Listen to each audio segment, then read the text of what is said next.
Hi, I'm Camille and today I'm going to show you how to crochet. We're going to make a granny square. This is a simple repeating pattern that forms a square. You can make the square in any size from, tiny to blanket size, or if you make the tiny ones then you can stitch them together to make a blanket or a scarf, or use your imagination what else you think you might want to make with it. It's really easy, it's great for beginners, it's the first thing that I learned how to make. Get ready to hit pause because here are the supplies that you'll need. Skeins can be a tricky thing. The easiest thing is if you can find the thread that's coming out of the middle and pull that out, and then you have a continuous easy flow of yarn coming out. When I'm starting a new one, I pull out a pretty big clump from the center and then I find the end, because it can be sometimes hard to find the exact little end. But once you have the end, it's easy to work with the skein. You don't have to reball your yarn. Start with a slip knot. If you haven't made one before, it's pretty easy. You just loop around like you're going to make a knot, but instead of pulling through the short end to make the knot, pull through the end that's still attached to the skein and it makes a loop. So then you can put that around your crochet hook and pull it tight. All crochet patterns start with a chain stitch, and a chain stitch is you just loop around the hook once and pull it back through the loop that's already on the hook, replacing it with a new one, and this makes a chain. All crochet patterns will start by saying chain 152 or chain 98, and you really have to pay attention when it gives you a number how many to chain, because your whole design is based on the first chain that you make. For the granny square, we start off really simple and just chain 4. 1, 2, 3, 4. The next stitch that we do is called a slip stitch, and this is a joining stitch. It's where you insert the hook back through, in this case, the one closest to your starting point. Pull the yarn over. That's the technical term, yarn over, often written as Y-O or yo, and pull it back through both of the loops then that are on your hook. And it doesn't do anything decorative, it just joins it together. So we've made a little tiny hoop, and that's going to be the center of our square. Chain 2 more, and what those first 2 chains do is they work us in a vertical direction.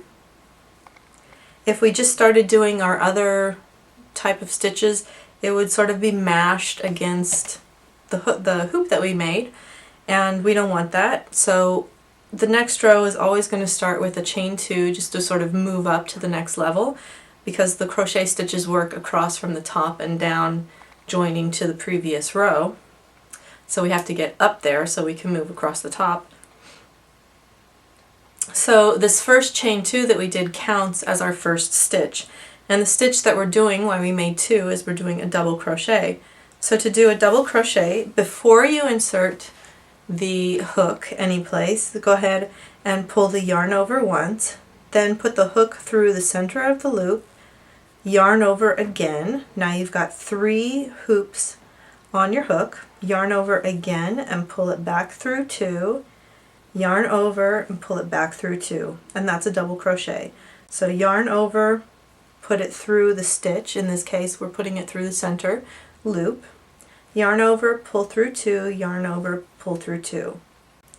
And we're going to do 11 of these, which takes us around in a circle, and if we count that first chain 2 as 1 stitch, that makes 12 stitches on our first row here.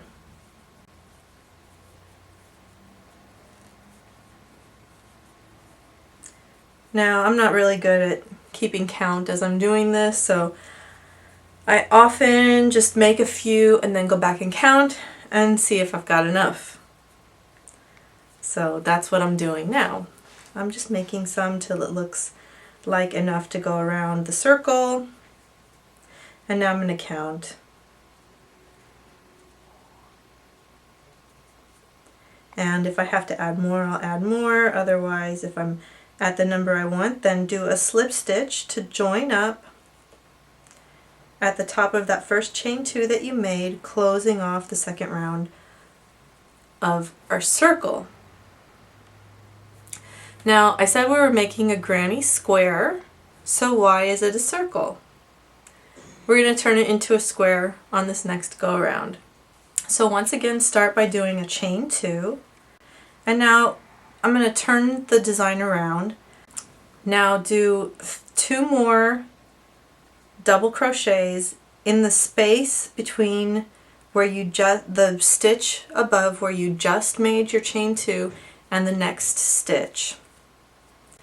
It's really easier when you're starting to come up with designs where you are working in the spaces between the stitches instead of in the stitches. Now chain 3 and do 3 more double crochets.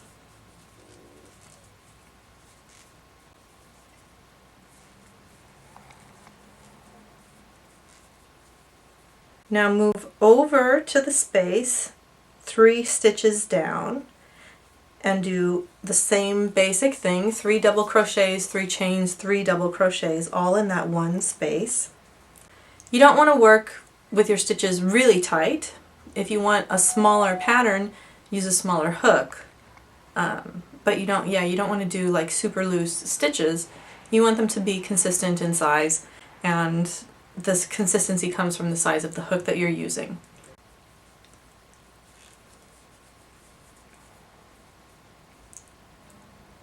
Now move 3 more spaces down and do the same thing, 3 double crochet, 3 chain, 3 double crochet.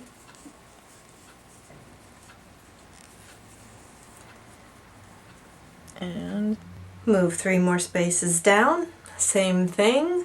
No, 3 double crochet, 3 chain, 3 double crochet.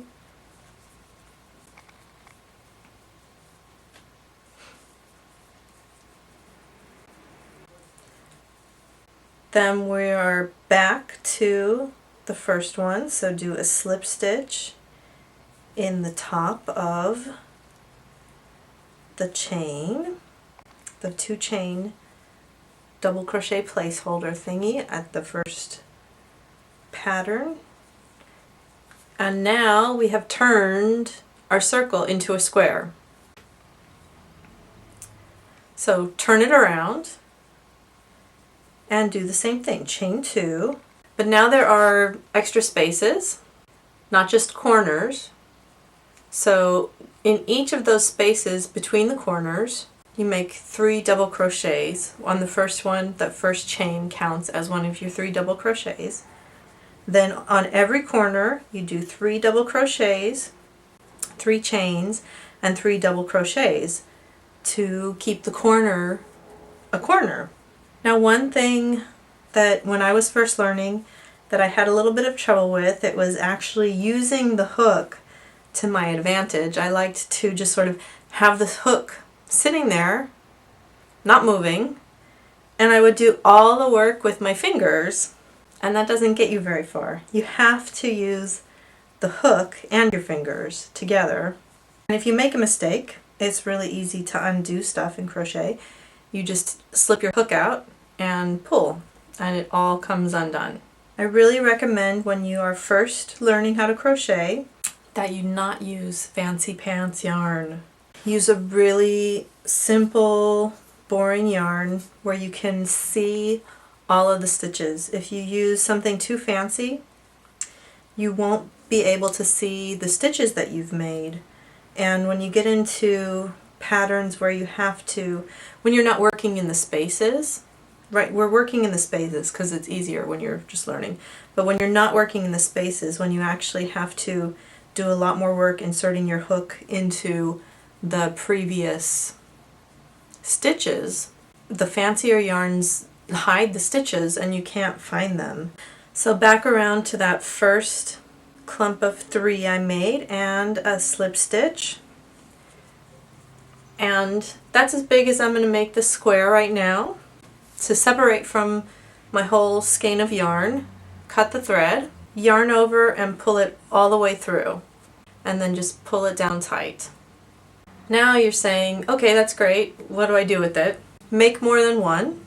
Cut a piece of yarn that's bigger than the length you need to join together, and we're basically just going to sew them together. Lay the two squares you've made side by side, knot the yarn, your sewing piece of yarn, to one corner, and leave the ends a couple of inches long. You don't want to cut the ends really close. And then just stitch your two squares together, making sure you keep them lined up. If you wanted to make bigger squares than I did, just keep going in the same pattern around. Every time you come to one of the spaces that's not a corner, just do 3 double crochets. Every time you come to a space that's on a corner, do 3 double crochets, 3 chains, and 3 double crochets, and make it as big as you want. And when you get to the other end, just knot the thread, and they're joined together. Now you're saying, what about all those dangly ugly threads? Well, we left them long for a reason. You take your needle again and you put the thread, one of the big long dangly threads, on your needle, and you take your needle and you just start running it back through existing stitches in your pattern and pull that thread through. And once you've got it pulled through a couple of inches, trim it off, and that hides all the ends.